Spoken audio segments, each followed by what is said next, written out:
What I do is inconsequential. Why I do what I do is I get to shorten people's journeys every day. What I love about our hospitality industry is that it's our mission to make people feel cared for while on their journeys. Together, we'll explore what hospitality means in the built environment, in business, and in our daily lives. I'm Dan Ryan, and this is Defining Hospitality. Well, hey, everyone. Welcome back to Defining Hospitality. I'm Dan Ryan. And as we step into 24, I just wanted to do a little special retrospective, a look back at the strides we made in sustainability over the past 2.5 years as like a sub-theme of the overall definition of hospitality. So the journey over the past 2.5 years has been filled with insights and innovations and really great guests. And it's not just about designs, it's also about shaping a future that we can all thrive in. In 2022 and 2023, we talked to some remarkable change makers. We had JoAnna Abrams from MindClick. You remember her? She's still out there making a huge difference, getting manufacturers and brands all on board to affect change within our world of hospitality design. Her vision of sustainable hospitality, it's not just a trend, it's a necessity. We also had Cartwright of Dutch East Design remind us how integral sustainability is in every brushstroke of their designs. And this idea of not just one certification, but layering many different certifications or means of measurement to affect change. Because if we can't measure something, we can't change. And then who can forget recently my new friend, Bruce Becker, the man behind North America's first zero-emission passive house hotel, the Hotel Marcel, which is a member of the Hilton Tapestry Collection. And really, he is just a true testament to what's possible if you really set a vision. His vision happened to be, or not even happened, happens to be, if you make a decision that there should be no fossil fuel emissions, zero emissions in the operation of any commercial real estate asset, all the other difficult choices, or not even difficult choices, all the other choices become subordinate to that. And it's pretty amazing, and it's a really true testament to what's possible within hospitality as a leader within the commercial real estate segment.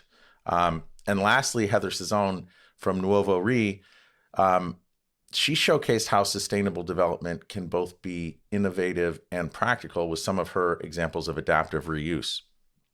And that was a really exciting, great episode as we finished up the year. So I know we're all looking down the barrel of 2024. There's new challenges, but there's also incredible opportunities. And this year, I have this theme. I'm going to say it a lot. I stole it from a friend of mine. More in 24. So let's commit to not just talking about sustainability, but actively integrating it into every aspect of our work and lives. The smallest difference matters. From materials we use to the experiences we create, every choice matters. So stay tuned as we explore this more in 24, bringing sustainability to the forefront of our conversations and turning ideas into actions. I'm going to definitely make an effort to always bring this up, see what's new on the front in everyone's niche specialty with respect to sustainability. And really, hopefully all of these ideas that we can bring out into this platform will turn into actions. I know it's a little too soon to talk about it, but because these episodes have resonated so much, I'm launching some initiatives to help bring people together to talk about this and see that there is an ROI. It does make financial sense. And like Bruce said, okay, we have hospitality for the guest and the people working in the hotels, but there's also the important idea of hospitality for the planet. So join us as we continue to define hospitality responsively, creatively, and sustainably. Let's make 2024 a year to remember. Thanks, and enjoy this retrospective. As humans, when we hold the mirror up to ourselves, sometimes we don't like what we see. And I think what really is intriguing about what MindClick has done and the platform you've created is, okay, you know what, let's hold this mirror up and see really where we are granularly, from cradle to cradle, cradle to grave, cradle to wherever. And okay, you can see you're really good in some places, but then we can see, ooh, that's maybe not so good. And when you feather in like the overall idea of hospitality and these guest rooms, where there's almost an implied engineered obsolescence in kind of what we're doing, because we have to keep things fresh, we have to keep inspiring, and we have to keep impacting our guests. To be able to hold that mirror up and measure and have a baseline is really exciting to me, because, okay, we might not like what we see, but once we measure, we can affect change. Absolutely. But there has to be a reason to measure. And I think that's what's changed in the marketplace. You know, you asked me, why has it taken 8 to 10 years? And that's the why. Because, you know, what reason did an owner who's, you know, the one writing the checks have to do this? What was their incentive? What was the ROI for them? You have a handful, 1 to 2%, maybe up as many as 5%, that are doing it because they understand and recognize the impact to our industry, the impact to livelihood longer term, and frankly, health for people on the planet, right? So they get it. But what about the rest of the 95%? What does it take for them to get on the journey? And that's where the sea change has occurred, when you have, you know, Larry Fink from BlackRock, who has, you know, completely changed the game from the financial community. It's not political anymore. It doesn't matter who's going to be in the administration of the White House. It's the financial community has put their foot down, and you have all of the big banks have committed that by 2050, 100% of their lending will be carbon neutral.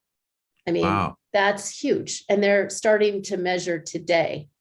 And so the financial markets are, yeah. Just going back to the Larry Fink front, because I've talked to a bunch of people, and it seems to me that he wrote a letter to all of his investors and the companies that he invests in. So the CEOs of all the companies that they as asset managers invest in, basically saying exactly what you said. It is so important to be able to measure. It is so important to do here. And I think from the conversations that I've had, that has been going around for a long time, a need to do it, but he was really the tipping point.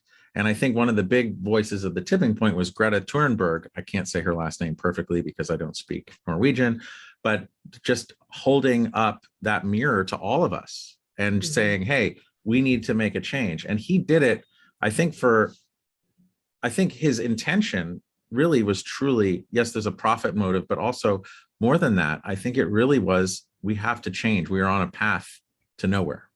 Yeah. Yeah.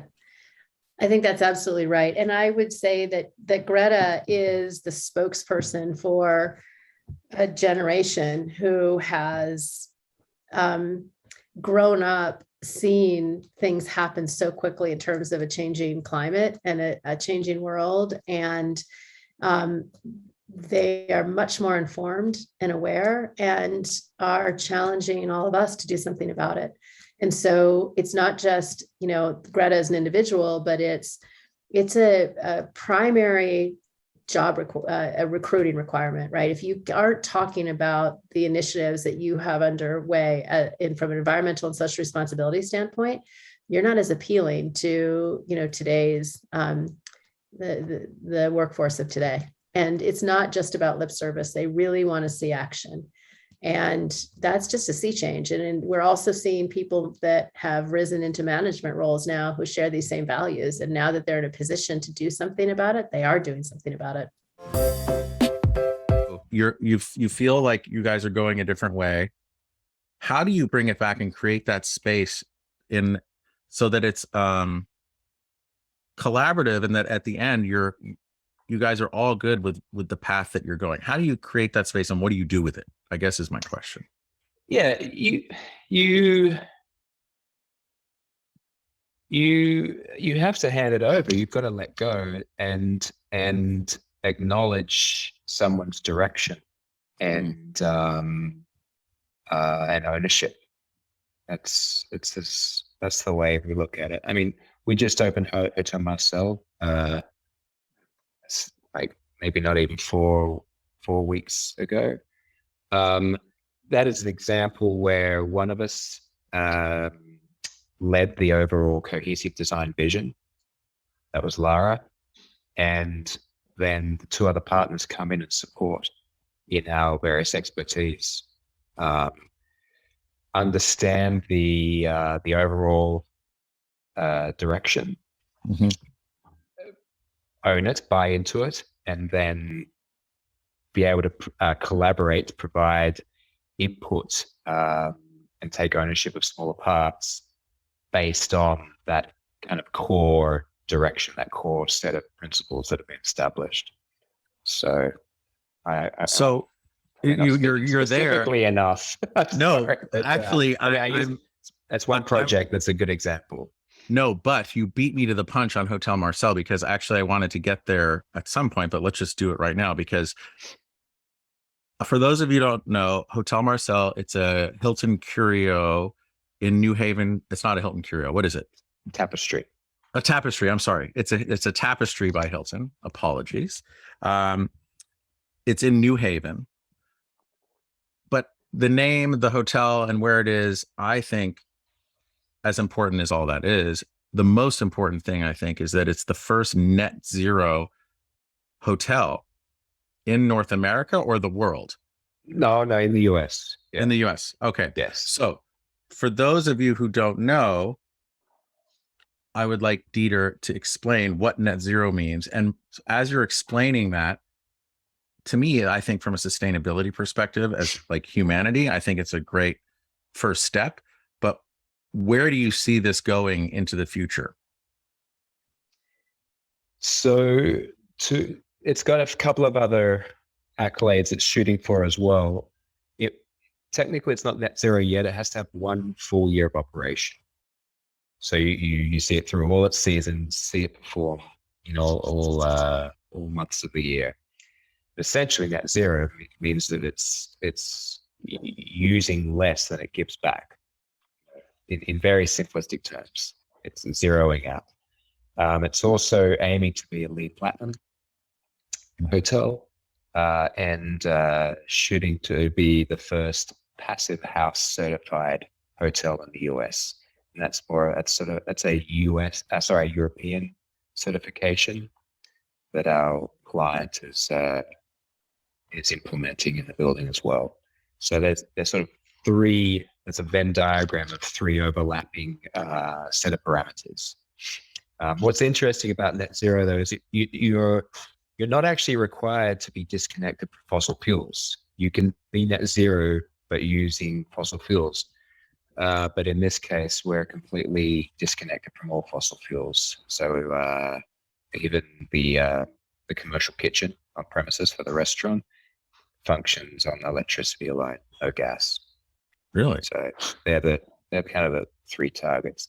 That's one big aspect of the project, but also doing an adaptive reuse of a mid-century brutalist icon is also pretty awesome. I mean, it's a Roya builder.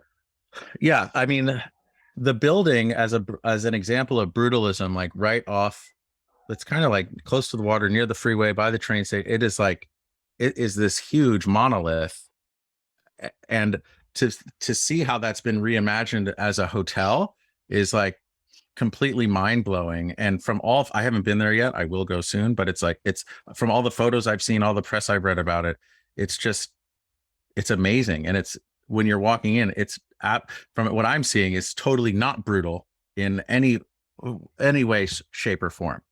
No. The building, it can be a little alienating. Yes, it's in the IKEA parking lot right next to the I-95. Our goal was to reintroduce the public to brutalism, to show them that this large concrete exoskeleton could actually house something very warm, inviting, and human inside. It's a matter of opinion how you regard the exterior. Voted Connecticut's over this building. I'm sure there are. I think it's beautiful. I also have a close and long relationship with brutalism, living in London for a while. But we really show a soft underbelly to that. by stepping inside, engaging with some of the same principles, truth of materials, like the cast concrete on the exterior, but creating something really inviting and human and not alienating, not highbrow and forcing some historic nostalgic agenda. It's just this is a beautiful place for people to socialize, to meet, to stay a few nights, have a meal, hold an event. And then for all the people that say, and let's just use in hospitality, oh, net zero, it's not realistic, or it's too hard, or whatever objection they may have, how do you handle, like from your experience, how do you handle those objections, number one? And number two, how does this excite you about the future? I mean, I acknowledge those objections because it is hard. It's especially difficult in an adaptive reuse because you've got to fit, in some cases, complex building systems into an existing building. But ultimately, if you just, and our client will say this too, if you just make the decision to disconnect from fossil fuels and find a way to generate your energy on site, it's if you make that decision or set it as a target, perhaps you can achieve it. But don't treat.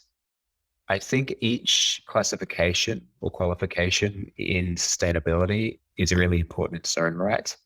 I think they really work when you layer them up. Take the lead, the passive house, net zero, once you layer these qualifications up, that's when you start to get a building that's performing really well on a sustainability level. I'm just so blown away by the $300,000 in savings spread out over 160 plus rooms. Because if you, not only from a free cash flow perspective, what does that do from putting sustainability at the forefront, like at the top of your vision for what you're trying to execute? What does that do from a valuation perspective, especially considering, like, obviously you have leverage and all this? It must be a multiplier of incredible amounts, especially because you're also paying yourself first after the management and brand and everyone else gets the top line. Yeah, no, it's it probably means the hotel's worth $5 million more than it otherwise would be. And also, I've been to a number of real estate conferences and listened to the most senior people for European funds, and they're now saying that they're not going to invest in buildings that are using fossil fuels. I mean, the ESG is being driven in large part by the capital, and if you're creating a hotel that has a lot of carbon emissions, it's going to be a lot harder to sell at the end of the day. Also, states and cities and countries are beginning to impose big penalties for fossil fuel use. In Manhattan, or actually in all of New York City, for buildings that are over 25,000 square feet, they're rolling out a carbon tax of over $500 a ton annually, which means that hotels this size, if they continue with business as usual, they're going to be paying $200,000, $300,000 a year in penalties. Oh, wow. For that. So there's a great upside to the bottom line and also to the environment for pivoting and embracing this technology that's available. But there's also a real stick if you don't do that. And there's also, the market is clear that 2/3 or 3/4 of the traveling public cares about sustainability. We can't escape it after a year like this one with crazy fires and storms and smoke. I mean, even if we're not having fires here, we're getting it from elsewhere in the country and elsewhere in the world. It is a problem. And there's an article in the Times today that, unfortunately, despite all the pledges that countries have made with the Paris Accord, the emissions keep going up every year. Oh. So there is, the time to act is now. There's no reason not to. I think the reason that it hasn't been done before. Yeah, that's actually my other like a real question. Like, why has it not been taken on? I know that a lot of the big REITs, a lot of the big private equity firms now, it's very important to the people who lead those companies to incorporate this. And I think it's twofold. Either they genuinely see that the time to act is now, because the tail risk from not doing anything from an environmental perspective could impact all of their real assets around the world. So there's a financial motive, or like the retail human, like people care now, and that's the customer in the market that they have to change. Or the third one is it just makes financial sense. And maybe it didn't make financial sense until recently, but like, what's been the holdback in your opinion? Well, first of all, you're right. All of the brands have pledged by 2030, which is, I mean, that's 7 years away. They have pledged significant reductions in fossil fuel emissions. Hyatt has pledged a 71% reduction, Marriott 65%, Accor 62%, Hilton 53%, IHG 37%. They've all gone on record saying they're going to make these reductions. However, the reality is, if you look at the Cornell benchmarking index for full service hotels, the emissions are actually going up each year by double digits. There was a moment because of the, maybe because of the pandemic, when the total emissions looked like they were holding even or going down, but they're going up. And the growth of all the world economies is still relying heavily on fossil fuels. So we have this disconnect between what people are actually doing and what they want to do. The reason it hasn't happened, the reason that we're the first here at Hotel Marcel puzzles me, but I think it may be the same reason why our approach is different, and that I'm fortunate to have a hand in every discipline, from the finance to the design to the development, and to selecting the brand and working with the manager. And so I have this integrated approach. It's really no one's, if you ask a typical development team, who's in charge of making sure you don't use fossil fuels, no one would raise their hand, because they're all going to look to the person not to their right or their left and think, well, no one gave me this assignment. So it's just a role that no one has had yet. Now, the brands have made pledges, but they don't really control which engineer gets hired and what they're told to do.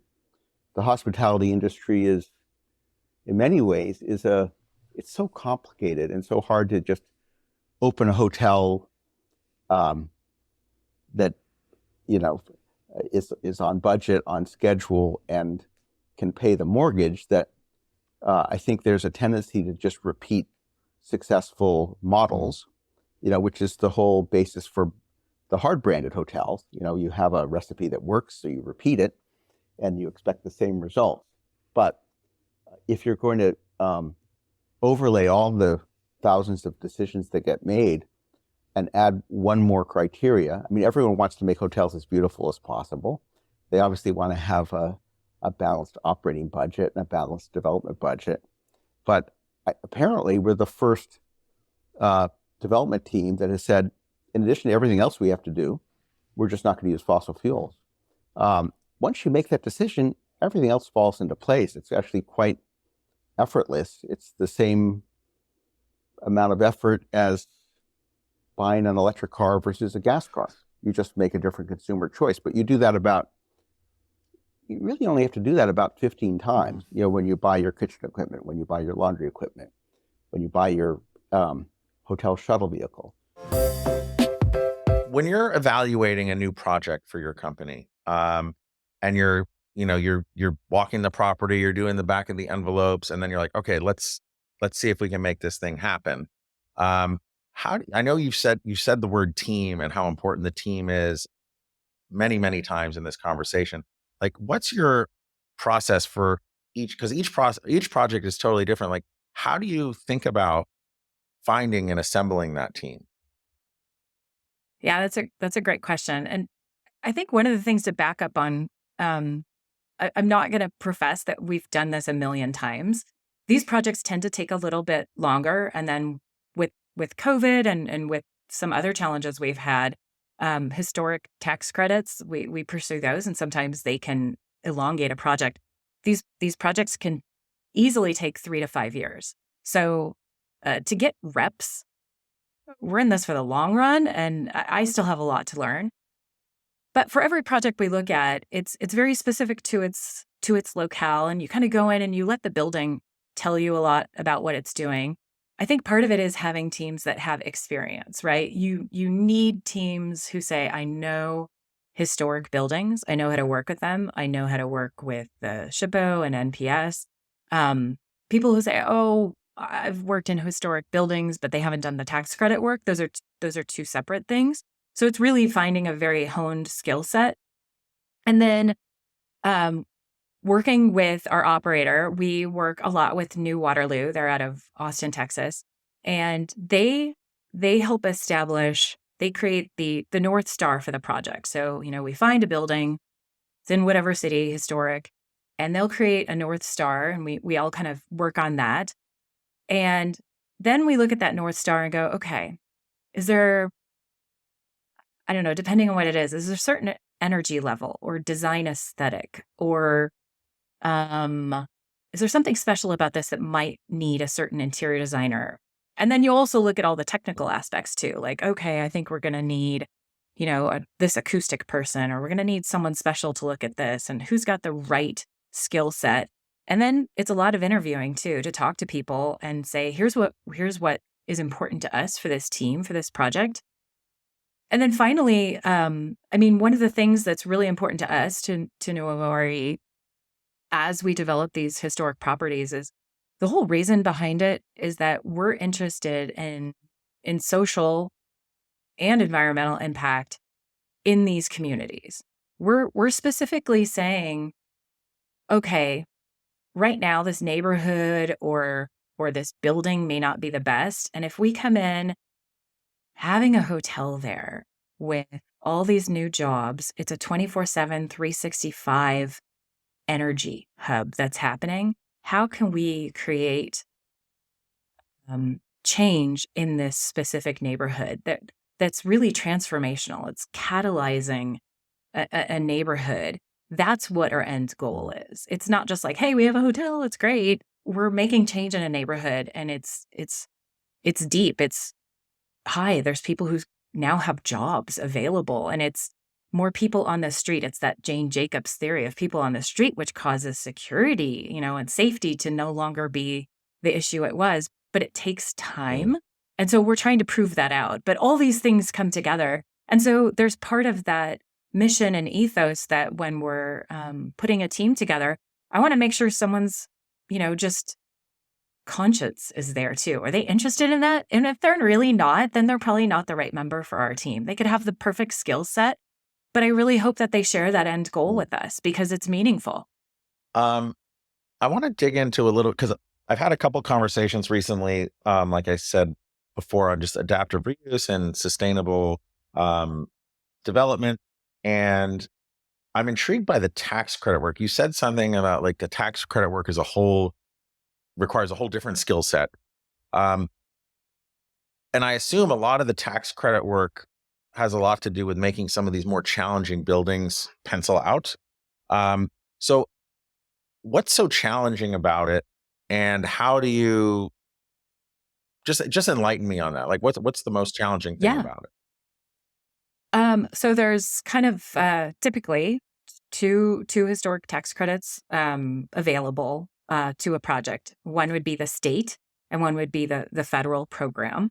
And again, it's all behind the same mission of revitalization and preservation of old buildings, right? So like the YMCA building for our 21C in St. Louis was a 1926 YMCA. It was actually the model that they used after that for future YMCAs. Like they said, this is the perfect one. So it's the program is there to be able to preserve these wonderful buildings. There's a fine line between preservation and adaptation. So that building was never a hotel, but we're going to make it into a hotel. And for instance, one of the things we ran into was both the state and NPS was like, well, you have to maintain these original corridors that were for the apartment units upstairs. And we're like, well, that doesn't work for the layout of a guest room. And back and forth and back and forth. And we had to give in, and we actually had to redesign several of our floors. We managed to do the same key count. Again, kudos to the team for making that happen very quickly. But it was like, are you really? Is that what's important? Is that what the general public sees as important? But that's kind of the way you thread this needle is, look, I'm looking for some incentives here, and so you have to make them happy. And also, we're trying to have a living, breathing way to adapt this building and to preserve its history. So there's elements of what's considered the historic fabric of the building, and so you have to maintain those. And most of the time, these historic programs don't want to see you recreating history. So you have to be very careful about what you design so that it's, oh, I can tell as the general public that is new and that is old. And then in other instances, like in our pool there, all there's existing tile and then we recreated tile. So it's not clear exactly how to necessarily get these people who are reviewing it and the programs, like it's not always clear what they want. And so you're kind of guessing here and there. And sometimes you go, okay, well, that didn't work. Try this again. But that's part of it. And that's part of the puzzling.